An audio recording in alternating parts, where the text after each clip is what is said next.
All right, so for this game, we have a few things going on, but one of the things that's worth probably noting up front is that we do have a sequential aspect to this game. What we're told is we're going to have these 5 talks that are going to be given, but they're going to be given in the specific order that they gave us. So we're going to set this up first and foremost as a sequencing setup with the 5 talks running across the top in sequence. We have F, G, H, I, and L. Now, what's going to happen is we're going to have these 4 people, specifically Q, R, S, T, that are going to be going to these talks, and we're told that each and every single one of them is going to show up exactly twice. On top of that, we're also told that each one of these talks can only have exactly, at most, 2 people there. Which means what we can do here is we can set this up as a 2-tiered game. Now, the tiers are not going to represent 2 different types of spaces, but rather they'll just represent 2 spaces. Basically, each one of these can have 2 people there. Now, in terms of numbers, we can also do a little bit more damage here. That does mean that we have essentially 8 spaces that are going to be taken up in total, right? Because we only have 4 people, each of which goes twice, and we have as many as 10 spaces to work with. So 8 of them are going to be taken up, and 2 of these spaces are going to be empty. Now, the setup never actually said that every single one of these talks has to have someone, which means it actually is entirely possible that one of these talks is going to be completely empty, that the 2 empty spaces are just going to be, for example, both of these, and then the other 4 talks are just going to be our 8 filled spaces. So that's entirely possible, and that's just something that we have to keep in mind. From there, though, let's take a look at the rules. So the first rule tells us that Q cannot go to F or H. So we cannot have a Q in F or H. And we can leave a reminder here that Q cannot go here, Q cannot go there. And it's worth noting that's actually kind of a significant rule already, because we know we have to have 2 Qs. So in terms of Q, we're going to have to place Q in 2 of these 3 remaining positions. There's not that many spaces where Q could go anymore. So that's pretty good. Next, R cannot go to G or H. So we can say the same thing. R cannot go to G, cannot go to H. And again, we can kind of leave a reminder. R can't go here. R can't go there, except H. H is getting kind of tight now, isn't it? There's really, I mean, if these 2 guys can't go there, there's who left? There's just S and T. So if anybody's going to go into H, it's just going to be those 2. And if H is fully stocked, it will be those 2. They're the only ones that can go there. So that's pretty good. Next, S cannot go together with T. Ooh, so that's pretty good now, because if S and T cannot be together, wait a minute. That effectively tells us that this cannot be S and T, but then there's nobody else that can go there, which means that H can't have 2 people. One of our empty slots is going to have to be H. We can have one of S or T, but certainly not both, and there's nobody else that can go there. Next, Q has to attend T's first talk. So essentially, I guess we can say that we have to have T1 with Q. Now, actually, that's kind of significant, isn't it? Because that means that T1, it can't go into here, it can't go into here. So T1 would have to either go here or there, and they'll go with Q. And if they're over here, then T2 would have to go into just the very next day. So that's pretty good. Let's keep going. S has to be with R1, so that's the same kind of deal. R1 is going to have to carry an S. And the same thing, we know R can't go into these 2 positions, so R1 is either going to go here with S, or R1 is going to go here with S. So that's not bad. In fact, you know what, let's exhaust this game based on these guys. Let's use the Q and T1, for example. It's a bit of an arbitrary call because both of these are going to be kind of significant, but we have to start somewhere. So let's just use T1 and Q. So there's only 2 possibilities, right? Either the T1 Q block is going to go here, or they're going to go there. Obviously, T1 cannot go on the last day, since we have to have another T to follow. So let's run them. We can say that either we do this or we do that. Now in the second scenario, this is a little bit easier to handle. We know that T2 is certainly going to go into leadership, which is nice. Except wait a minute, the R1S block, it can no longer go here. So that's going to have to go into F, which is kind of nice. And, oh, and wait, R can't go into G or H, which means that R is going to have to go into leadership, the second R anyways. So that's good. Oh, and the second Q, yeah, the second Q can't really go into here. So the second Q is going to go there, or I guess it would be the first Q really. And then who are we left with? We're just left with another S. Everybody's accounted for. And there's no real restriction on the S, so the other S will either go into this position or into that position. So that's pretty awesome. What about the top scenario? So in the top scenario, we know that our second T is going to have to shuffle somewhere between these two positions.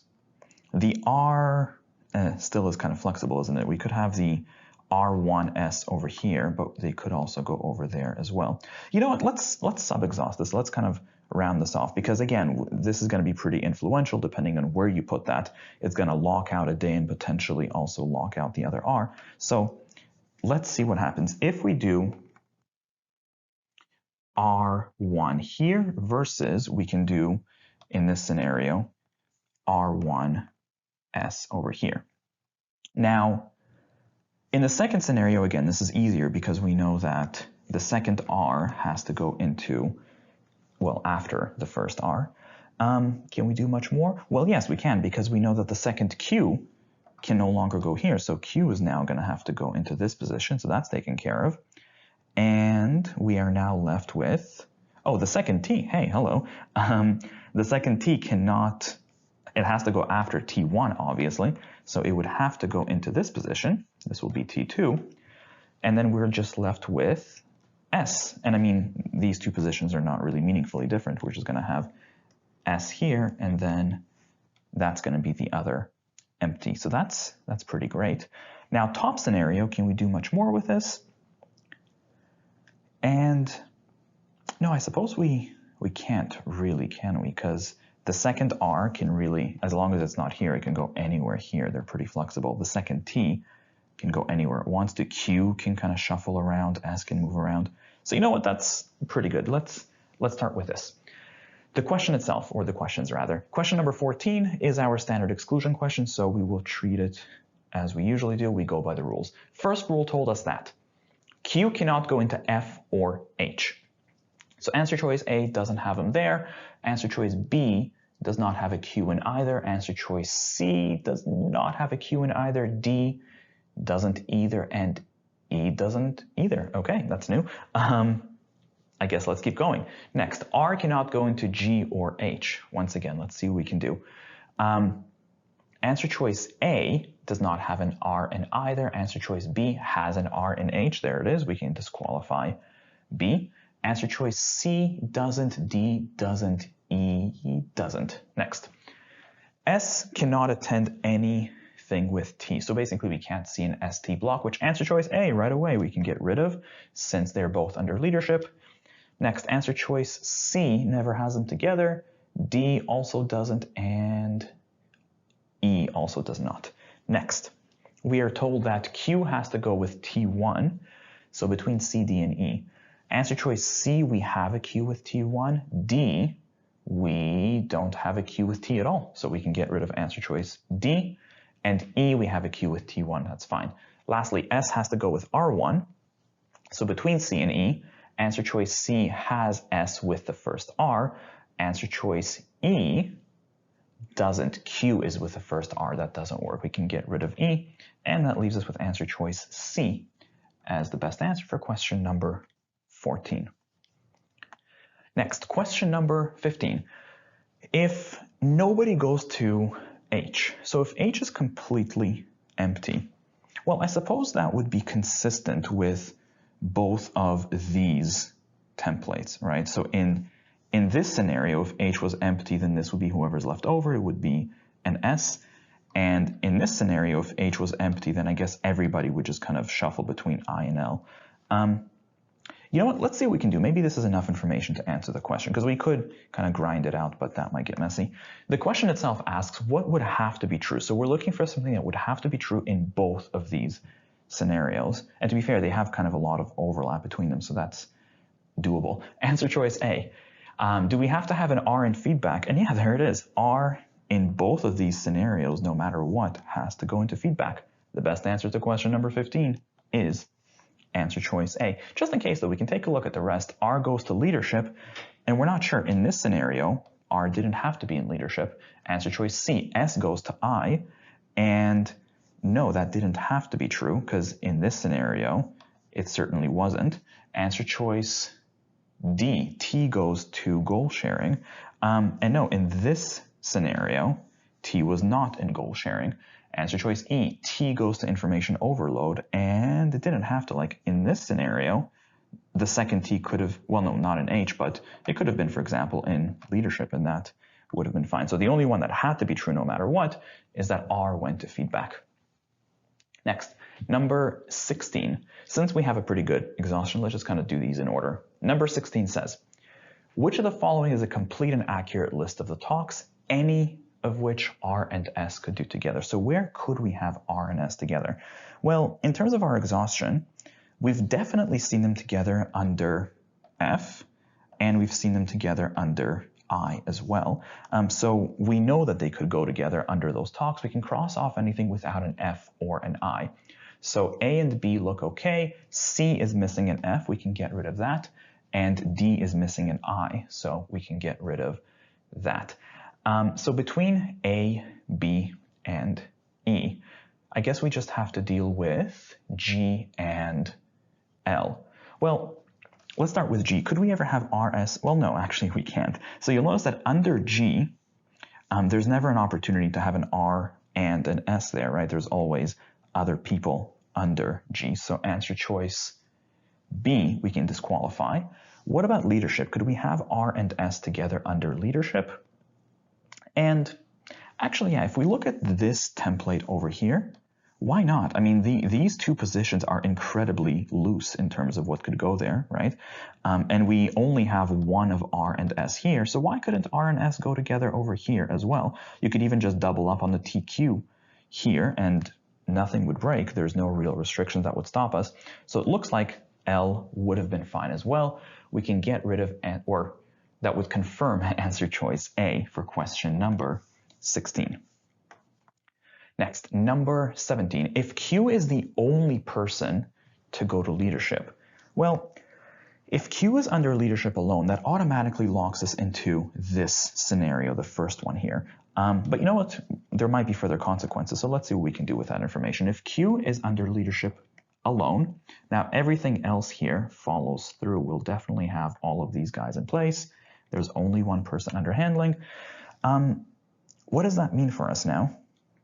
I suppose, what do we have to deal with? We have an R to work with, except R, we know that R can't go over here, so the other R would have to go over there. And I guess S and T can do whatever. They can't be together, but they'll just split between these last two positions. So the question now asks, which of the following could be false?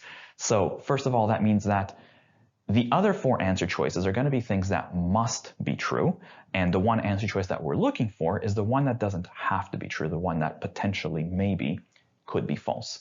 So answer choice A, R goes to feedback, and that couldn't be false. That definitely has to be true. That's out. R goes to information overload, and yes, that definitely has to be true. That couldn't possibly be false. S goes to feedback, and again, that has to be true. That couldn't have been false. S goes to handling, and actually that didn't have to be true. So S and T could have flipped between these two positions. So S didn't have to go to handling people. It could have been false that S goes there. So answer choice D is viable. Just in case, E, T goes to goal sharing, and yes, that has to be true. So it could not be false. Best answer to question number 17 is D. Lastly, question number 18. If R is the only person to attend information overload, so first of all, I mean, if R is the only person there, then that easily disqualifies these two scenarios, right? Because we have more than one person there. So if R is there alone, we would be stuck in this template right here. And you know what, since it's the last question, we can just dirty that template and just use it outright. So the question is, if R is here alone, what does that tell us? Well, first of all, it would mean that there's nobody else here, so that takes care of that. And moreover, who are we left? We have Q, well, I guess Q, first of all, cannot go here, and we still have to have another Q, so the other Q would have to go under leadership. And we are left with then S and T, and there's no real restriction. So again, they'll just split the last two spots. That's pretty good. The question asks, which of the following, again, could be false? So what doesn't have to be true? Answer choice A, Q goes to leadership, and Q does go to leadership at the moment, so that must be true. That couldn't be false. R goes to feedback. Again, that has to be true. It couldn't be false. S goes to feedback. Again, that is definitely true. That can't be false. D, T goes to goal sharing, and again, that is definitely true. Answer choice E, T goes to handling people, and that's not certainly true. It could happen, but it doesn't have to. It could be an S there instead, so that could have been false. The best answer to question number 18 is E.